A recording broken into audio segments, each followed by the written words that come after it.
an industrial motivation talk of Mr. Sharad Borkar performed in central and state government offices including industries of repute such as Tata's, Birla's, Mahindra & Mahindra and at Exide Batteries including organizations such as MIDC, Railway, National Environmental and Engineering Institute, Tarapur Power Station and so on. The talk may have little different in its public performance since Mr. Borkar gives this kind of talk on stage and in action.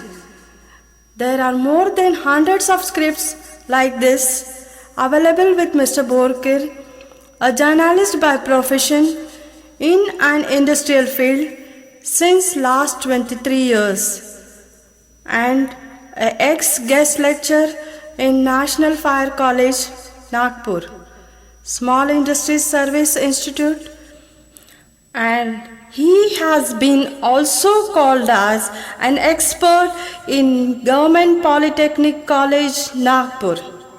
The talk held at Kolhapur have been appreciated by the Public Works Department, Kolhapur, and the Superintendent Engineer, Kolhapur asked to provide him a CD of talk after the program held at Hotel Pearl, New Shahapuri, Kolhapur. On non-availability of CD, Mr. R. Kedge, Superintendent Engineer, attended the second day program scheduled at Sangli with the same enthusiasm and zeal. Following is an expert of his talk in Hindi under heading Honda and Ford, the pioneers in automobiles.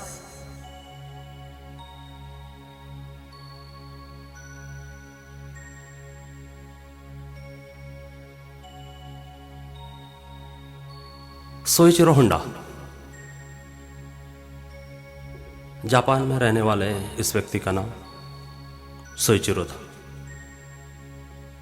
घर में कोई काम न करने वाले Soichiro Honda को परेशान में आकर उसके माँ ने जब कहा कि तुम कोई काम नहीं करते हो, तो सोइचिरो होंडा अपनी अंगड़ाई देके माँ को बताता था कि मैं अभी छोटा हूं। बात यह थी कि उसकी रुचि काम में नहीं थी। वो काम करना चाहता था लेकिन उसमें उसकी रुचि होना आवश्यक थी। घर में परेशान माँ और पिताजी ने अपनी परेशानी से तंग आकर चौराहे पर एक मैकेनिक से बात कर ली।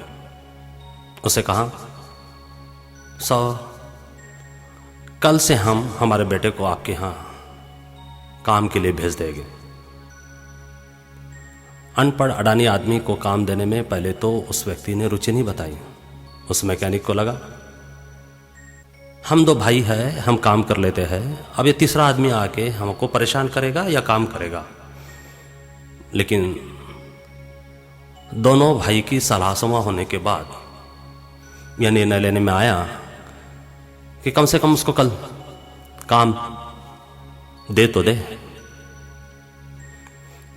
दूसरे दिन सोइचिरो होंडा ने अपने समय के मुताबिक काम पर जाना शुरू तो किया, लेकिन वो अनपढ़ गवारा आदमी के समान इधर उधर देखने लग गया। किसी भी तरह कोई भी काम किया था उसकी रुचि बिल्कुल नहीं थी।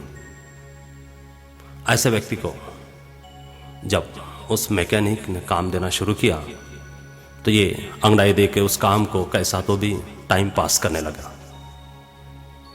सोइचिरो होंडा की कृति एक अनपढ़ व्यक्ति के मुताबिक उनके ध्यान में आई। इस आदमी को अब हम किस तरह से काम में लगाए, यह प्रश्न उनके पास था। दूसरे दिन जैसे ही सोइचिरो होंडा को काम पे जाना पड़ा तो उसके पास सभी गाड़ी को कपड़ा पोछा लगाने का काम देने में आया। दूसरा दिन का काम सोइचिरो होंडा का कपड़ा पोछा लगाने का ही काम था। हमारे जैसी एक साइकिल के दुकान पे एक आदमी 10-15 साइकिल रखता है और उसको किराए से भी देता है। बाजू में आने वाले लोगों के साइकिल में पंचर की हवा भी भरता है, सुधारता भी है। उसी तरह उस जमाने में वहां एक टपरी पर की दुकान रही होगी जहां सोइचिरो होंडा का जीवन शुरुआत हुआ। सोइचिरो होंडा को अब 6 महीना हो गया। अब सोइचिरो होंडा को अपने काम की थोड़ी थोड़ी जानकारी मिलने लगी। पहले दिन तो वो कपड़ा पोछा करता था, लेकिन अभी सोइचिरो होंडा को गाड़ी को किक मारना आ गया। एक दिन ऐसा हुआ कि उनके मालिक कहीं बाजू में जाने के बाद एक गिराईक आया और सोइचिरो होंडा ने उसे देख लिया। सोइचिरो होंडा ने उसकी अगुवाई की, उसको बिठाया और बताया कि आपकी गाड़ी ठीक हो गई। उसे आदमी ने हंसी के साथ उसे गाड़ी बताया तो सोइचिरो होंडा ने, जैसी मैकेनिक लोग करते हैं, गाड़ी को किक लगाई। मालूम नहीं इस मैकेनिक को गाड़ी को किक लगाने के बाद उसके रेस करने में ही गाड़ी बराबर है या नहीं है, ये कैसी जानकारी मिल जाती है। हमारे यहां भी यही कृति मैकेनिक करता है। सोइचिरो होंडा ने किक लगाई, गाड़ी को रेस किया, रोंग करते हुए गाड़ी का इंजन बराबर हुआ यह समझाने का उसने प्रयास किया। इतने में ही स्किल्ड मैकेनिक नजदीक आया। गाड़ी को बिना पूछे शुरू करने के लिए उसके दिमाग में गुस्सा पैदा हो गया और सोइचिरो होंडा के गाल पे एक जम से तमाशा उसने जड़ दिया। सोइचिरो होंडा को ये ध्यान में आया नहीं कि भाई मैं तो मेरा काम कर रहा था, फिर ये तमाशे की झपट मेरे पे क्यों पड़ी। हमारे यहां मानव संस्कृति में यही चलता आया। जब भी बड़ा आदमी है छोटे आदमी को वो कभी भी ही अच्छी नजर से देखता नहीं। वो घृणास्पद के बदले उसको और घृणा दिलाना चाहता है। बड़ा आदमी छोटे वाले आदमी की अगुवाई कभी नहीं करता। हमारे यहाँ प्रथा यह है कि छोटा आदमी ही बड़े आदमी को नमस्कार चमत्कार करता है, बराबर है। जिस आदमी को मैकेनिक की कोई जानकारी नहीं, वो आदमी गाड़ी को किक मार के अगले वाले आने वाले कस्टमर को यदि कुछ बताना चाहता है तो वो बराबर बता नहीं पाएगा या वो कुछ गलती कर पाएगा। इसलिए शायद उसने वो तमाचा उसके गाल पे जड़ दिया होगा। बात यह हुई, जब वो गाल लाल हो गया, लाल हो ही ना जाना चाहिए क्योंकि आपको मालूम होना चाहिए कि मैकेनिक का हाथ और एक साधारण आदमी के हाथ, पुलिस कांस्टेबल का हाथ और आईपीएस ऑफिसर का हाथ, दोनों के हाथों में काफी अंतर होता है। आईपीएस आदमी को काम नहीं करना होता है और हवालदार को अपने पास लठ रखना पड़ता है, क्योंकि परेशानी का सामना हवालदार को करना पड़ता है, ऑफिस में बैठने वाले आईपीएस ऑफिसर को नहीं। इसलिए जो आदमी मेहनत करता है उसका हाथ हथौड़ी का होता है। आपको यदि सोइचिरो होंडा के गाल पे बैठा हुआ तमाशा किस ताकत का होगा यदि देखना है तो एक मैकेनिक के पास जाके एक तमाशा खा के आओ, मालूम पड़ेगा कि वो हथौड़ी से भी भयंकर है या हथौड़ी से है उसकी ताकत कमजोर है। सोइचिरो होंडा अपने एक बाजू में चले गया, वहां बैठा रहा, रोता रहा। उम्र भी क्या होगी, खेलने का समय, वो काम में करना। हमारे जमाने में उस संसार में आदमी यदि 14-15 साल का हो गया कि उसको घर के बाहर हकाला ही दिया जाता। आज के समान नहीं। आज ऐसा होता है, बच्चा यदि इंजीनियर भी पास हो गया और उसे नौकरी नहीं मिली है तो बाप उसे नौकरी मिलने तक के घर में बिठा के खाना खिलाता है। आज की तो प्रथा अलग है, हर एक बच्चे के पास एक मोटरसाइकिल भी जरूरत है। हमारे जमाने में चप्पल तक नहीं मिलती थी। वो समाज था। सोइचिरो होंडा की कहानी हम उस समाज की कर रहे हैं जहां मैकेनिज्म ने भी जन्म लिया था। सोइचिरो होंडा के पास कोई सर्टिफिकेट नहीं था, कोई डिग्री नहीं थी, कोई अनुभव नहीं था। चौराहे पे एक दुकान पे वो काम करने चले गया था और उसने अपनी गाड़ी बनाई। अरे भाई, आज के जमाने में मैकेनिकल इंजीनियर होने वाले आदमी को पूछिए कि सोइचिरो नाम किसका है तो बता नहीं पाएगा। उसे कहो इसका प्लग साफ करना है तो बोलेगा मेरा काम नहीं। समाज हमारा हमने बदला दिया है, समाज हमने हमारा करप्ट किया है, समाज में हमने अपने आप को आगे बढ़ने के पीछे लेके गए। अरे भाई, इलेक्ट्रिकल इंजीनियर हो और वो फ्यूज ना दुरुस्त करे, वो इलेक्ट्रिक इंजीनियर कहाँ का? वो मैकेनिकल इंजीनियर हो और उसे गाड़ी दुरुस्त नहीं करना था, वो मैकेनिकल इंजीनियर कहाँ का? क्या हमारे कॉलेज, हमारी संस्था है, हमारी यूनिवर्सिटी बच्चों उनको सिर्फ थ्योरी पढ़ाती है? और थ्योरी पढ़ाती भी है, जब आदमी अपने आप को इंजीनियर कहलाता है तो उसे गाड़ी दुरुस्त करना आना ही चाहिए। ये तो परम कर्तव्य है। लेकिन हम ये मेरा काम नहीं करके उस बात को धुतकार देते हैं। सोइचिरो होंडा की बात लो। सोइचिरो होंडा को अभी 6 महीना हो गया। सोइचिरो होंडा ने गाड़ी दुरुस्त की। दुरुस्त करने के बाद अपने आदमी का हाथ बताया। हाथ बताने के बाद उसको कोई आदमी गिराई आया उसके पास, उसको उसने गाड़ी दिखाई, किक लगाई और थप्पड़ खा ली। एक बाजू में जाके वो बैठे रहा। बैठे रहने के बाद उसके ध्यान में आया कि भाई मैंने गलती कहां की, मैंने तो मेरा ही काम किया।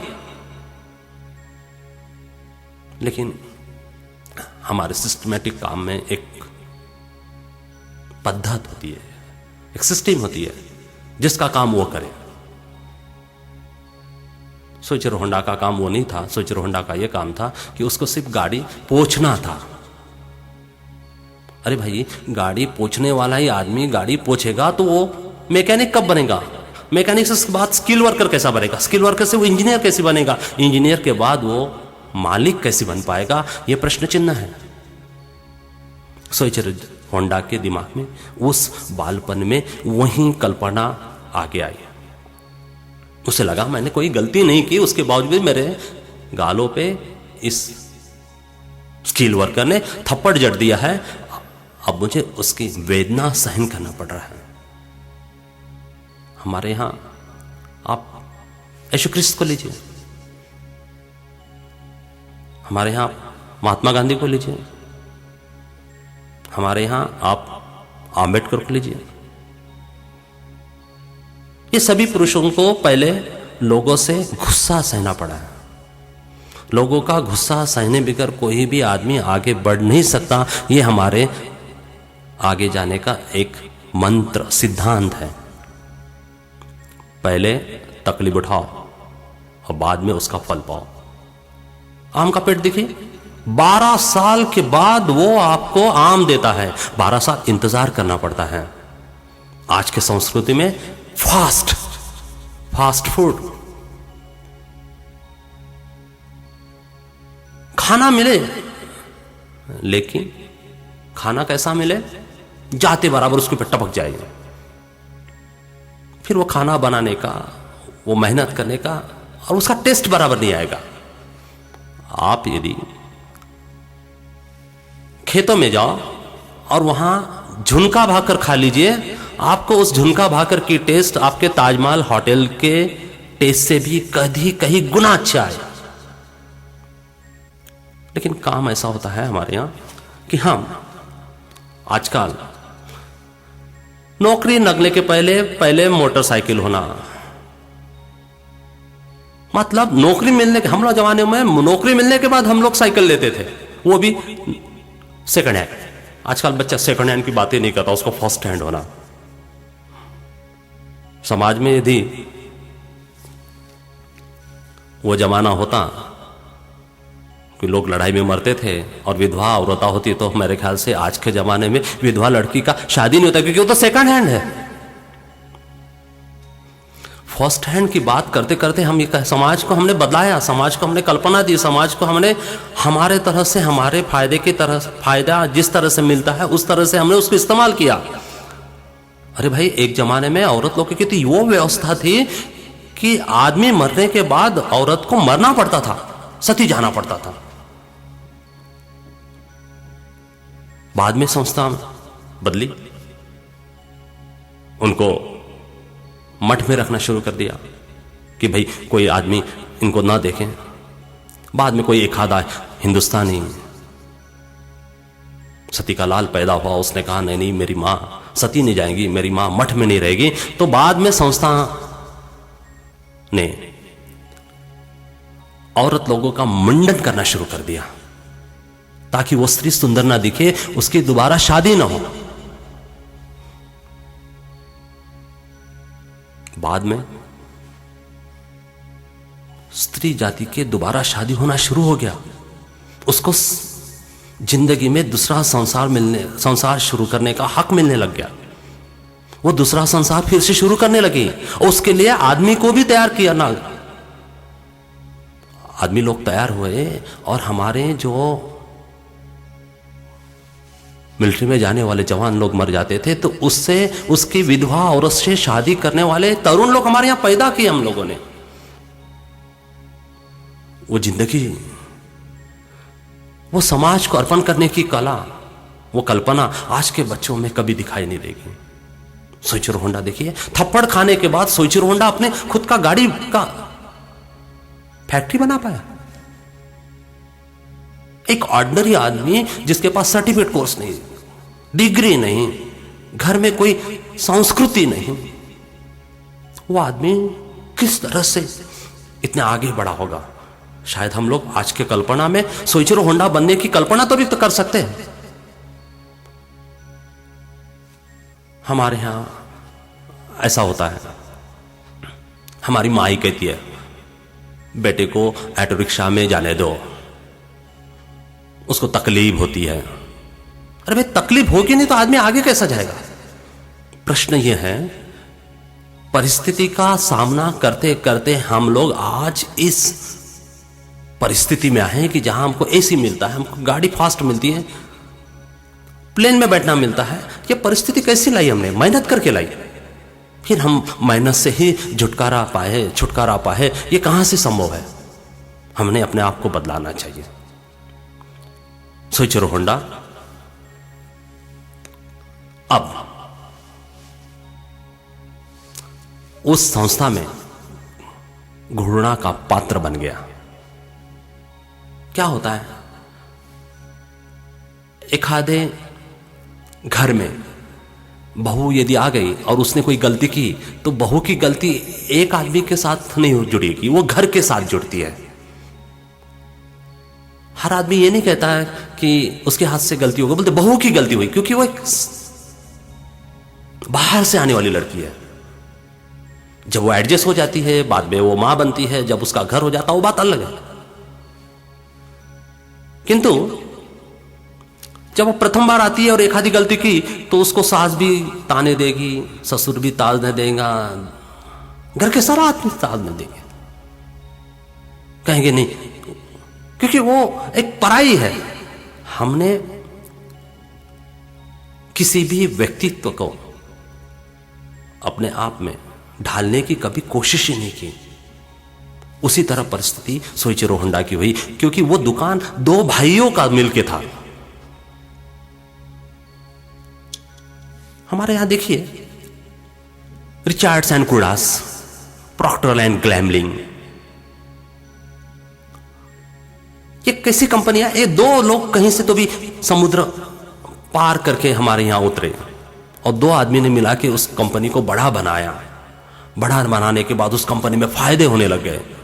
फायदा होने के बाद गवर्नमेंट का ध्यान उनकी तरफ गया और गवर्नमेंट को लगा अरे ये तो बैठे बैठे काफी प्रॉफिट कमा लेते हैं करके रिचर्ड्स एंड क्रूडास 1972 लिमिटेड ये शब्द लिखा गया। 1972 इसका मतलब ये होता है कि प्राइवेट कंपनी को गवर्नमेंट ऑफ इंडिया ने अपने अंडरटेकिंग करके उसको 1972 में गवर्नमेंट ऑफ इंडिया का एंटरप्राइज बनाया। आज आरएनसी की अवस्था देखिए, जैसी गवर्नमेंट ने कंपनी को ओवरटेक किया, अपने आदमी बिठाया, कंपनी लॉस करना शुरू कर देती है। हमारे नागपुर में एक विद्वान व्यक्ति थे जिनका गुजरने का मुझे भी अफसोस है, डॉक्टर श्रीकांत चिचकार। डॉक्टर श्रीकांत चिचकार ने एक बार अपने भाषण में कहा था कि हमारे यहां वेस्टर्न कोलफील्ड है। वेस्टर्न कोलफील्ड पहले नागपुर में जो डागा वगैरह जो लोग थे उनके पास ये अपनी निजी कंपनियां थी। वो निजी कंपनियां को जब प्रॉफिट आते हुए देखा तो गवर्नमेंट ने उसको अंडरटेकिंग कर दिया। Western coalfield limited government of India का अंडरटेकिंग हो गया। अब श्रीकांत जिशकार कहने लगे अपने भाषण में, वेस्टर्न कोलफील्ड कंपनी करती क्या है, इसका काम क्या है? खदान से कोयला निकालना, उसको ट्रक में, गाड़ी में, जहाज में ढोकर लोगों को बेचना। अरे भाई, मट्टी बेचने की चीज है, मट्टी तुम निकाल रहे हो और बेच रहे हो, उसमें नुकसान कहां का? लेकिन नहीं, अभी वो कंपनी गवर्नमेंट की जो हो गई, वहां में काम करने वाला हर आदमी राजा हो गया, मालिक हो गया। उस आदमी को लगता है ये कंपनी मेरी है, लेकिन कंपनी के प्रॉफिट कमाने की ताकत उसमें नहीं है। हमारे यहां ऐसा ही होता है। गवर्नमेंट में लगने वाला, मैं चाहता हूं हर एक आदमी कहीं से भी डिग्री मिलाएगा, कहीं से भी सर्टिफिकेट ले आएगा, उसे नौकरी चाहिए। उसे सोइचिरो होंडा बनना नहीं है, उसको महात्मा गांधी बनना नहीं, उसको आंबेडकर बनना नहीं है, उसको थप्पड़ खाने नहीं है, उसको लाठियां तो खाने की जरूरत ही नहीं है। वो चाहता है मुझे सब चीज फुकट में मिल जाए।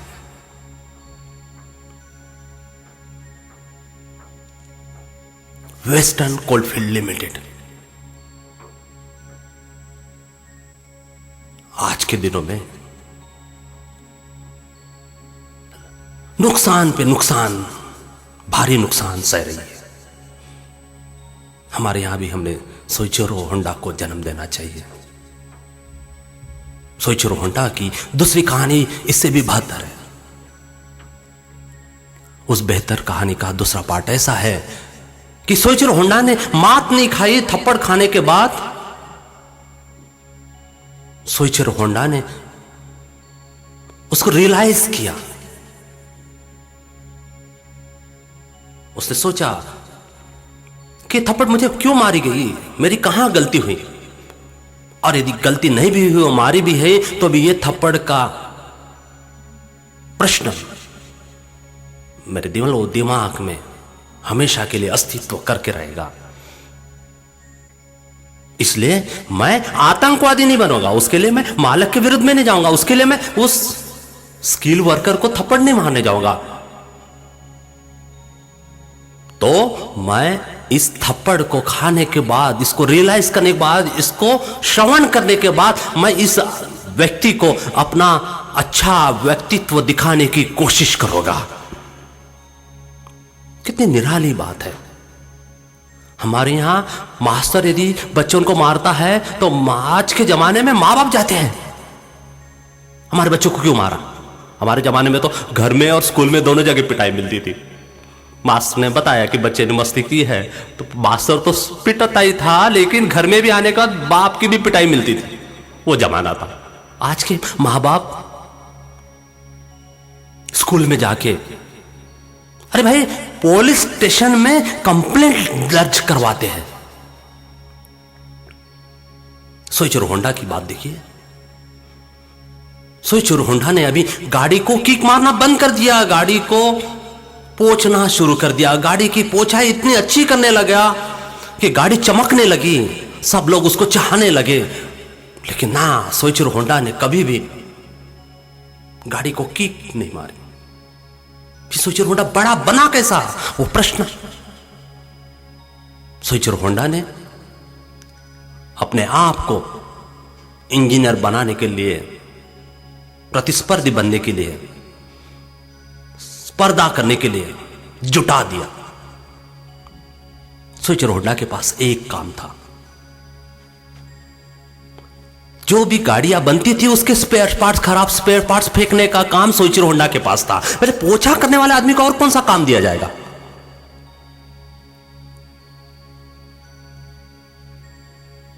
पोछा मारने वाला आदमी ये सामान फेंक के आ, बैंक में जाके आ, उससे पैसे मांग के आ, ये यही काम करेगा। सोइचिरो होंडा टोकनी में ये खराब स्पेयर पार्ट्स फेंकने के लिए शाम को जाता था। सोइचिरो होंडा ने दिमाग लगाया। दिमाग लगाने के बाद जो पार्ट्स खराब होते थे लेकिन उतने खराब नहीं होते, उस पार्ट्स को सोइचिरो होंडा अपने घर में रख के आता था और बाकी का तो अपना वो फेंक के आ जाता था। कहने का मतलब, जो पार्ट्स अच्छे हैं, जो पार्ट्स अपने को काम में आते हैं, उसके तरफ सोइचिरो होंडा का ध्यान जाने लगा। वो सोचने लगा कि मुझे भी अभी गाड़ी बनना है, मुझे भी मैकेनिक बनना है। कहने का मतलब, किसी को न बताते हुए सोइचिरो होंडा ने बड़ा बनने का एक सपना देख लिया। हमारे यहां सपना हम लोग सोते सोते घर में बैठे बैठे देखते हैं, मेहनत करके नहीं देखते। अरे भाई, सपना नींद में आता वो तो भी पवित्र होता है। आंखें खोल के सपना देखना अपवित्रता का प्रतीक है। जो सपना आपको नींद में आता है वो कम से कम आपके मनस्थिति में, कहीं तो भी बुद्धि में जड़ पकड़ता है। वो जड़ पकड़ने के बाद वो स्फूर्ति से, स्वयं स्फूर्ति से आपके दिलो दिमाग से बाहर निकलने की कोशिश करता है। और मैं इस कंपनी में काम कर रहा हूं, जनरल मैनेजर हूं, मैं मैनेजर बनना चाहिए। अरे भाई, किसके बारे में मैनेजर बनना चाहिए? तुम्हारा काम अच्छा है। हमारे यहां हर एक बंधन है, हमारे हिंदुस्तान में बंधनों पे बंधन है। इंसान है, फिर इंसान पे और एक इंसान का जड़ है। ये ब्राह्मण है, ये हिंदू है, ये अमुक है, ये धमुक है। फिर उसमें भी हिंदुओं में ये उच्च जाति का है, ये बिच के जाति का है, नीच के जाति का है। इंसान में ये सब चीज क्यों होना चाहिए? सोइचिरो होंडा ने बनाई गाड़ी वहां पे, हम लोग यहां इस्तेमाल करते हैं। हम ऐसी कोई चीज ना क्यों ना बनाए जो यहां बनाए और उन लोग इस्तेमाल करें। मेरा एक बेटा है, एक ही बेटा मुझे है। पिछले दिनों हमारे यहां महाराष्ट्र में इलेक्ट्रिसिटी की भारी कमी होने की वजह से गवर्नमेंट ऑफ महाराष्ट्र ने 2 घंटे 3 घंटे के लिए हर एक जगह की लाइन बंद करना, शटडाउन करना शुरू कर दिया। दोपहर के दिन थे, टीवी देखते देखते शटडाउन हो गया और मेरा बेटा है जो कॉलेज में पढ़ता है, उसने बोला, ए साले, कभी भी लाइन बंद कर देते हैं। समझता नहीं। गवर्नमेंट साले करप्ट हो गई, साले पैसे खाते हैं, अपन आनंद मजा मारते हैं, दूसरे को बस लाइन कट कर देते हैं। मैं वहीं बैठा था। अरे भाई, हमने तो जमाने में लाइट देखे ही नहीं थे, हमारे घर में लाइट ही नहीं था। मैंने बेटे को पूछा, ऐसा गुस्सा तेरे को क्यों आ रहा है? बोले बराबर है ना, मैं टीवी देख रहा था, लाइन बंद कर दी, अब मेरे को देखना था वो नहीं देख पाऊंगा। मैंने कहा विचार को थोड़ा सा पलटा कर कल्पना करो। अरे भाई, जिस वक्त लाइट नहीं थी, इलेक्ट्रिसिटी नहीं थी, जिस आदमी ने पैदा की होगी उसको क्या परिश्रम सहने पड़े होंगे। तू क्यों नहीं ऐसा आदमी बनता? हिंदुस्तान का और इसके पीछे लग जा आज कि भाई आज के बाद मेरे हिंदुस्तान की लाइन कभी भी नहीं जाएंगी और वो इलेक्ट्रिसिटी मैं पैदा करूंगा, मैं हिंदुस्तान का वो पुत्र बनूंगा कि मेरा नाम हिंदुस्तान के लोग नहीं लेकिन दुनिया के सब लोग ले कि ये इलेक्ट्रिसिटी कभी नहीं जाती और इसको पैदा करने वाला मैं। लेकिन नहीं, हमारे एक स्केल है, एक स्केल होती है, +1 +2 +3 +4 0 के बाद -1 -2 -3 -4। हम लोग -1 की तरफ -1 की तरफ देखने वाले लोग पैदा हो गए। अरे भाई, वो जमाने में जिन लोगों को शोध लगाना पड़ता है तो उनको जंगल में भेजा जाता था, वो जंगल में भी रह के शोध लगाते थे। हमारे यहां इंस्टीट्यूशन बना दिया गवर्नमेंट ऑफ इंडिया ने, रिसर्च इंस्टीट्यूट। कुछ नहीं करते, 10 बजे जाते, 5 बजे वापस आते। एक नागपुर के ही इंस्टीट्यूट में जब मुझे बुलाया गया, मैंने देखा कि 5 बजे जब मुझे बुलाया गया और जो भी साइंटिस्ट लोग वहां थे, एक को भी दाढ़ी नहीं थी। साइंटिस्ट लोग हम लोग कैसे पहचानते हैं? जिसको दाढ़ी है, बाल बके हैं। आज के साइंटिस्ट दिन भर नहाते हैं, उनको पानी इतना ज्यादा मिलता है गवर्नमेंट ने, उपलब्ध आते ही है। अरे भाई, 5 बजे जिन औरतों को मैंने मेरे स्पीच में देखा, उनकी लिपस्टिक तक सूखी नहीं थी, क्योंकि हो सकता है 4 बजे फिर से लिपस्टिक दोबारा लगाई होगी, ऑफिस में काम ही नहीं है। कौन पूछता है उनको? गवर्नमेंट के ग्रांट से इस्तेमाल करो। अरे कोई तो भी सोचो होंडा हमारे हिंदुस्तान में भी बनाने की दृढ़ संकल्प करो। संकल्प के बिना कुछ हो नहीं पाएगा। सोचो होंडा ने अपना संकल्प बनाया। टोकरी में लेके जाने वाले जो खराब पार्ट्स होते थे वो फेंकता था, जो थोड़े अच्छे होते थे वो पार्ट्स को घर में रखता था। और घर में रखते रखते कुछ दिनों के बाद सोइचिरो होंडा ने अपनी स्वयं की एक गाड़ी घर में बनाई, बिना किसी को पता चले। हम ऐसा है आज के जमाने में, एक रिसर्च पेपर भी लिखते हैं तो पेपर में पब्लिसिटी आती है। फॉरेन में गए, मेरा बेटा फॉरेन में गया करके, मर भी गए, कुछ नहीं किया होगा जिंदगी में, लेकिन मरने के बाद पेपर में फोटो, नाम, गांव। ये कहां की प्रथा लगाई हमने? अबे नाम उसका होना चाहिए जिसने मेहनत की। उस सोइचिरो होंडा की पूजा करो, उसका अपना प्रतिनिधित्व बनाओ, उसके सामने झुको, जिसके बदौलत आपने आज होंडा गाड़ी चलाना सीखी। सोइचिरो होंडा ने अपनी स्वयं की गाड़ी बनाई और प्रतिस्पर्धा के दिन सोइचिरो होंडा अपनी गाड़ी घर से चलाकर वो प्रतिस्पर्धा का जो जगह थी, जहां रिबिन लगी थी, जहां लोग खड़े थे, वहां सोइचिरो होंडा गाड़ी लेके आया। सबको लगा रहे हैं मूर्ख आदमी कल तक हमारे यहां अंडर में काम करता है, जिस आदमी का काम पोछा लगाने का है गाड़ी को, यह आदमी गाड़ी चला के आया। आश्चर्य लगा लोगों को, उनको लगा किसी की गाड़ी लेके आया होगा। क्या होता है, जिसके पास गरीब होता है ना, उसको आदमी होता है ऐसे किसी की लाई होगी, चुराई होगी, क्योंकि हमने हमारी बुद्धि को वहीं तक सीमित रखा है। सीमित हमने -1 से -10 पे जाने की कोशिश की, +1 से +10 पे जाने की कोशिश कभी नहीं की। सोइचिरो होंडा ने घर से गाड़ी चला के लाई, रिबिन के पास खड़ा हो गया। उनके मैकेनिक मालिक लोगों को लगा, अरे भाई ये तो प्रतिस्पर्धा का एक व्यक्ति है, यह प्रतिस्पर्धा करने आया है। इसको तो हमने कभी गाड़ी किक मारते हुए नहीं, थप्पड़ खा खिलाई थी इसको। यह आदमी आज अपनी गाड़ी बना के लाया, किसी की चुरा के लाई होगी, किसी की मांग के लाई होगी, लेकिन ये गाड़ी पे कोशिश क्या करेगा? ये स्पर्धा में जीत तो भी पाएगा। हमारे यहां एक पिक्चर बना, चलती का नाम गाड़ी। मैंने वो पिक्चर देखी नहीं, लेकिन मुझे बताया गया कि चलती के नाम गाड़ी में किशोर कुमार अपनी एक टपरी गाड़ी ऐसी स्पर्धा के जगह पर लाता है। जब स्पर्धा शुरू होती है तो नायक किशोर कुमार की गाड़ी अपनी जगह पर से उठती ही नहीं है, मतलब चलती नहीं, आगे बढ़ती ही नहीं है। सब गाड़ियां आगे निकल जाती है। और बाद में वो गाड़ी जब शुरू करता है तो वो पहला नंबर ले आता है। वो एक हंसी का प्रमाण है। हकीकत में सोइचिरो होंडा की गाड़ी अपने जगह पर से उठ ही नहीं पाई। शायद हो सकता है डायरेक्टर ने वो जमाने में सोइचिरो होंडा का ही कैरेक्टर चलती के नाम के गाड़ी में डाल दिया होगा, लेकिन उसको यहां पे बिजनेस करना है, लोगों को खुश करना है, इसलिए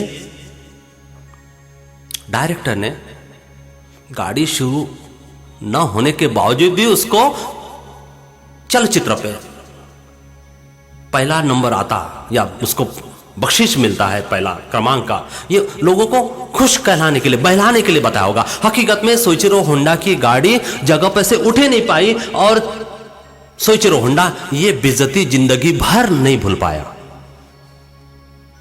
सोइचिरो होंडा ने बाद में उसके ऊपर कोशिश की,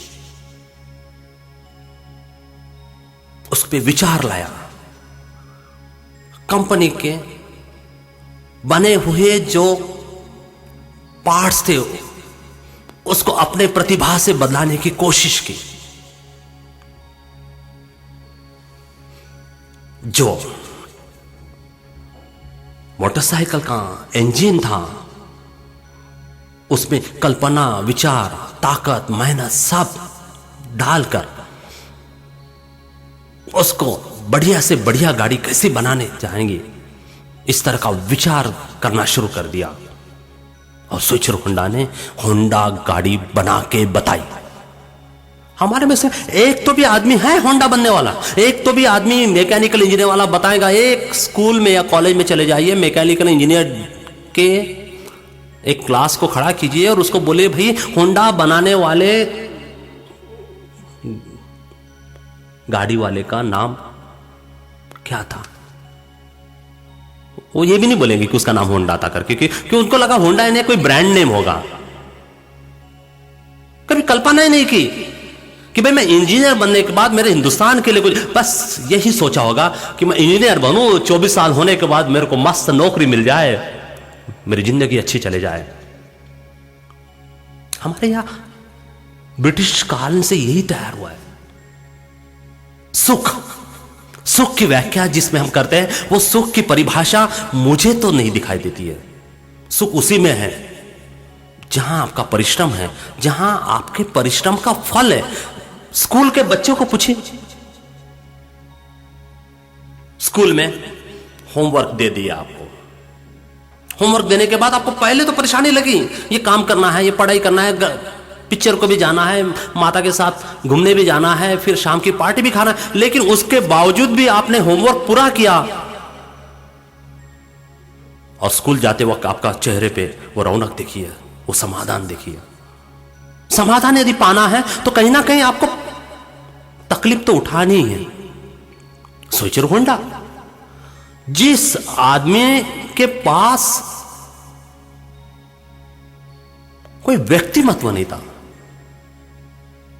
वो आदमी ने जिंदगी में होंडा नाम की अपने नाम पर गाड़ी बना के बताई। हम गाड़ी तो छोड़ो, मैंने मशीन उतारा, मैंने इंजन उतार के खुद लगाई, यहां तक के तो भी हम बात कर पाएंगे कभी? मुझे लगता नहीं। सोइचिरो होंडा ने अपने जिंदगी में एक भी रेस नहीं जीती। सोइचिरो होंडा की कहानी आगे बहुत तकलीफ की है। शायद आज इस वक्त आपको पूरी कहानी बताने में समय काफी लगेगा, लेकिन जिस सोइचिरो होंडा के गाड़ी पे आज अनेक लोगों ने पहला नंबर मिलाया है, प्रतिस्पर्धा में जीत बताई है, वो सोइचिरो होंडा ने जिंदगी में एक भी रेस जीती नहीं। लेकिन यहां समाज के लिए वो सोइचिरो होंडा ने होंडा गाड़ी बनाई। अरे भाई, हम ऐसा कुछ काम करें समाज में कि जिसका फायदा दूसरे को हो। हम दूसरे के फायदे छीनने की कोशिश करते हैं। उसको मिला प्रमोशन, मुझे क्यों नहीं मिला? अरे मैंने ये कभी नहीं सोचा कि मैं उस पोस्ट के लायक नहीं होगा। मैं बताना चाहता हूं कि मैं उस पोस्ट के लायक हूं, मेरे पास इतनी डिग्री है, लेकिन काम करने की कौशल्य आप में नहीं है, उसमें आप कमी पड़ते हो, लेकिन फिर मैं कोर्ट में जाता हूं। बात ऐसी है, मुझे तो छीनना है। हम इस समाज में दूसरे से छीनने की स्पर्धा कब बंद करेंगे?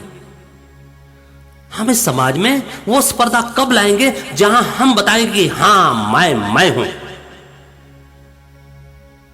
सोइचिरो होंडा जिंदगी में एक भी रेस जीत नहीं पाया, लेकिन सोइचिरो होंडा ने अपने नाम पर एक सशक्त गाड़ी बना के समाज में अपना स्थान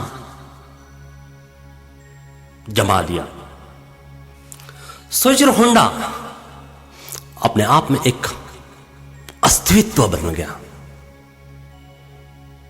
एक पोछा करने वाले आदमी ने अपने नाम की एक सशक्त गाड़ी बना दी। जिंदगी में जिस बूते पे सोइचिरो होंडा ने गाड़ी बनाई, उस पर चढ़कर सोइचिरो होंडा ने एक भी रेस जीती नहीं।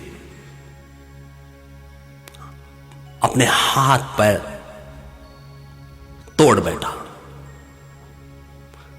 बाकी के दिनों में, अगले दिनों में तो सोइचिरो होंडा बेड से उठने के लायक भी नहीं था। यह अवस्था सोइचिरो होंडा की हुई। अरे भाई, सोइचिरो होंडा के पहले हेनरी फोर्ड की कहानी सुनिए। हेनरी फोर्ड की कहानी तो उससे भी भयंकर है।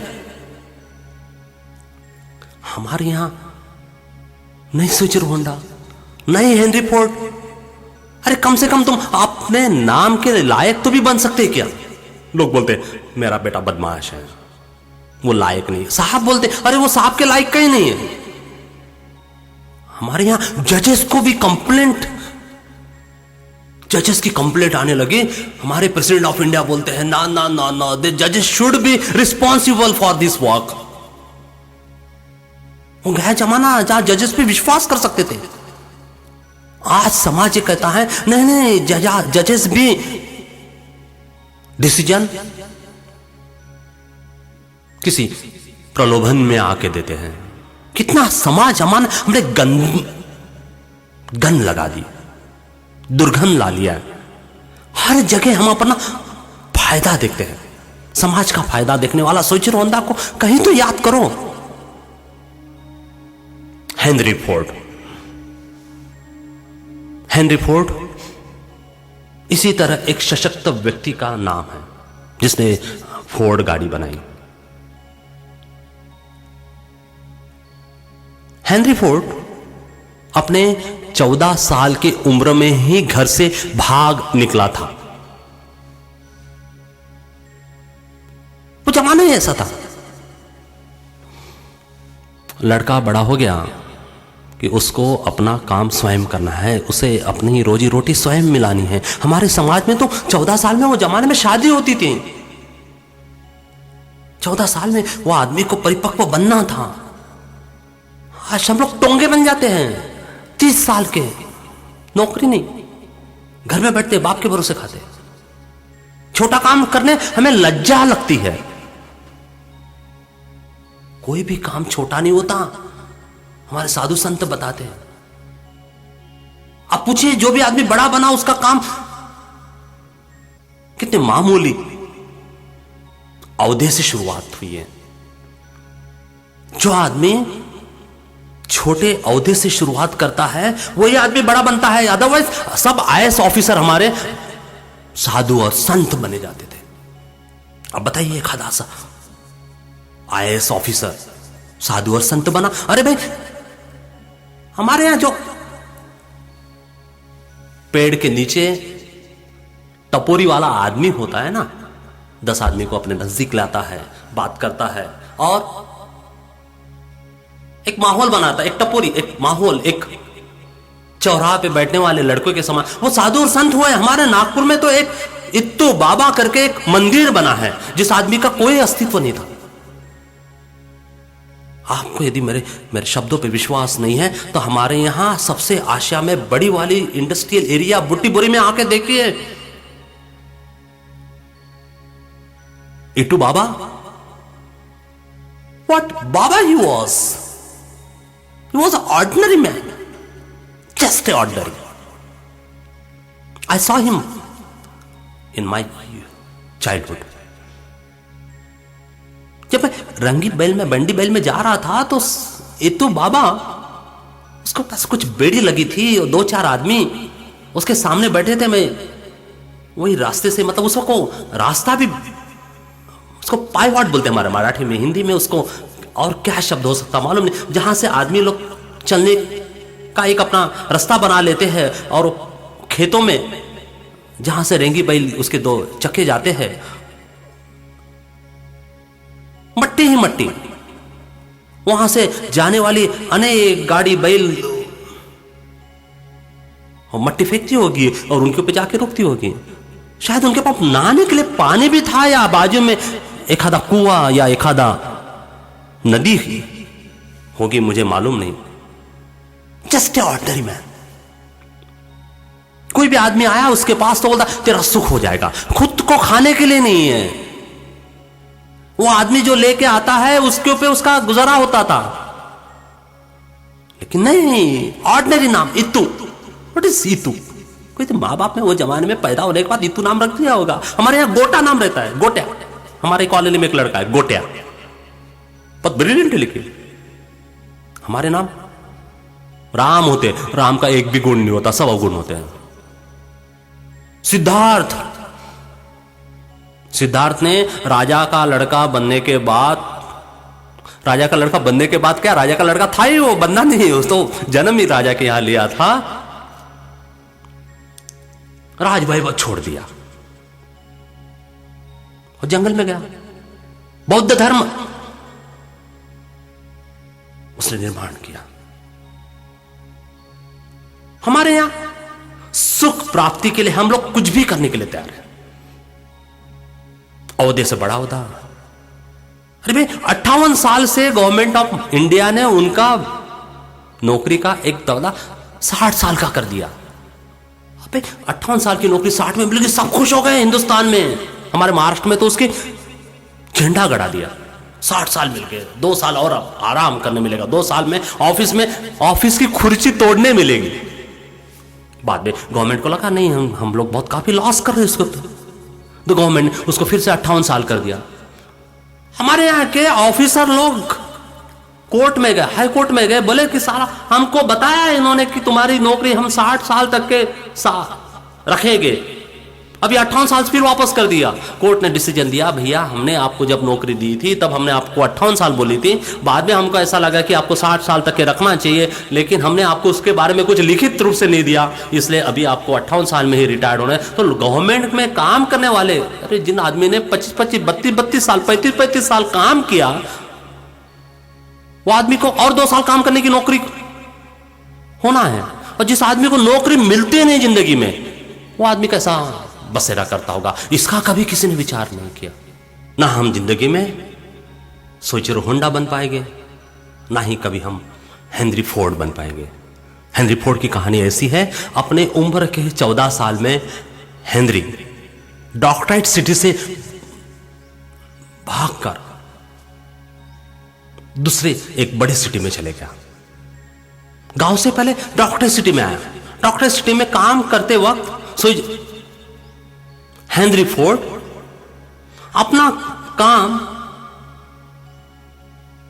आधे समय में ही पूरा कर देता था।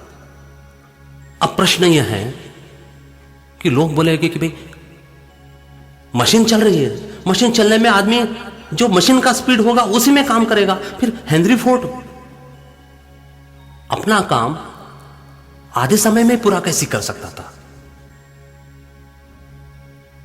मैं नौकरी करता था नागपुर टाइम्स में, अकाउंट्स का कोई मैटर था, काम रुक गया था। मैं बीकॉम होने की वजह से मुझे किसी ने बताया कि बोरकर साहब ये टोटल आपको मारने की है अकाउंट, आज पेमेंट्स है। वो जमाने में फैसिट मशीन थी, कैलकुलेटर नहीं थे। मैंने फैसिट मशीन, टाइपराइटर सामान चलाई और जो मेरा अकाउंट्स क्लर्क 8 घंटे में जो टोटल मारता था या टोटल करता था या टैली करता था, वो मैंने 1 घंटे में करके बताया। You have to prove yourself. You have to think other way. Then you can achieve something. Henry Ford अपने गांव से। वो खेती करने वाले माँ बाप का बेटा था, घर से भाग के आया। हेनरी फोर्ड डॉक्टर सिटी में काम करने लग गया अपना प्रतिस्पर्धी से वो दोगुना काम करने की वजह से अपने ही मित्र का दुश्मन बन बैठा। लोगों को लगा, अरे साला हम 8 घंटे में काम करता है, 4 घंटे में काम करता है, कल मालिक हमको भी बोलेगा तुमने भी हमको 4 घंटे में ही काम कर देना चाहिए। इसलिए उसी के मित्रों ने, उसके ही हितचिंतकों ने, उसी के साथ ही काम करने वाले मित्रों ने हेनरी फोर्ड को यहां से हकालने का षड्यंत्र रखा और मालिक लोगों को हेनरी फोर्ड का अस्तित्व टिकाने के लिए रात के ही वक्त हेनरी फोर्ड को कॉलोनी से बाहर करने में कामयाबी मिला नहीं पड़ी। अदरवाइज हेनरी फोर्ड का मर्डर हो जाता था, खून हो जाता था। हेनरी फोर्ड एक ऑर्डिनरी आदमी खेतों से आया। खेतों से आने के बाद डॉक्टर सिटी में काम करने लग गया। काम करते करते उसने अपनी प्रतिभा बताई। प्रतिभा बताने के बाद जो काम 8 घंटे में होता वो घंटे को 4 घंटे में करना उसने शुरुआत कर दी। अपनी प्रतिभा बताई, घृणा का पात्र बना। पात्र बनने के बाद मालिक लोगों ने उसको वहां से हकाल दिया, नहीं इसका मर्डर हो जाएगा।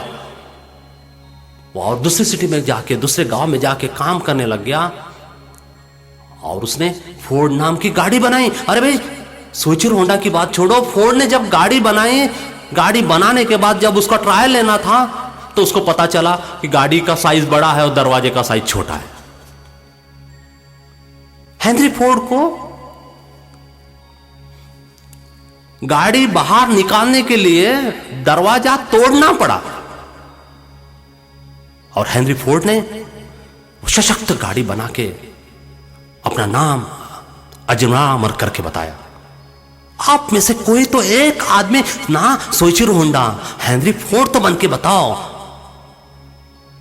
अरे भाई आप सोइचिरो होंडा ना बने, हेनरी फोर्ड ना बने, मैं मान, लेकिन आप अपने नाम मात्र के तो इंसान बन के बताओ।